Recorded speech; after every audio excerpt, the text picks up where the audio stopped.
قرآن مجید کا کم سے کم حق ہر امتی کے اوپر کیا ہے، ہر بندے کے اوپر کیا ہے کہ الف لام میم سے لے کر والناس تک پورے سال میں کم سے کم 2 مرتبہ پورا قرآن مجید ضرور تلاوت کرنا چاہیے۔ اس سے کم کے اوپر تو گنجائش ہی نہیں، چھٹکارا نہیں ہے۔ زیادہ تو جتنا ہو، روز ایک قرآن ہو جائے کوئی بات نہیں۔ بعض لوگ کہتے ہیں 3 دن سے کم عرصے میں قرآن مجید کی تلاوت نہیں کرنی چاہیے۔ حافظ قرآن کے اوپر کوئی پابندی نہیں ہے جی۔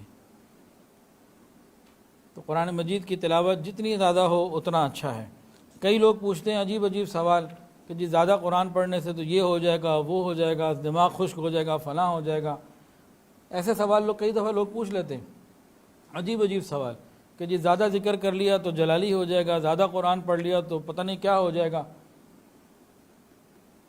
سورہ بقرہ 2.5 سپارے کی صورت ہے۔ کسی نے پوچھا یہ پڑھ لیا 2.5 سپارے پڑھ لیے تو پتہ نہیں کیا ہو جائے گا، مجھے کسی نے کچھ کہہ دیا ہے کہ سارا دن میوزک سننے سے کچھ نہیں ہوتا، سارا دن فیس بک اور یوٹیوب پہ بیٹھے رہنے سے کچھ نہیں ہوتا، سارا دن بازاروں میں بیٹھنے سے کچھ نہیں ہوتا، سارا دن گپوں لگانے سے کچھ نہیں ہوتا۔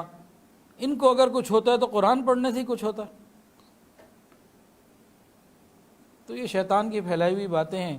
کثرت کے ساتھ قرآن مجید کی تلاوت ہم کریں، کم سے کم رمضان میں تو ہم کو ٹارگٹ بنائیں، زیادہ سے زیادہ جتنا ہم کر سکتے ہیں ہمت کریں، انشاءاللہ اللہ تعالیٰ مہربانی فرما دیں گے۔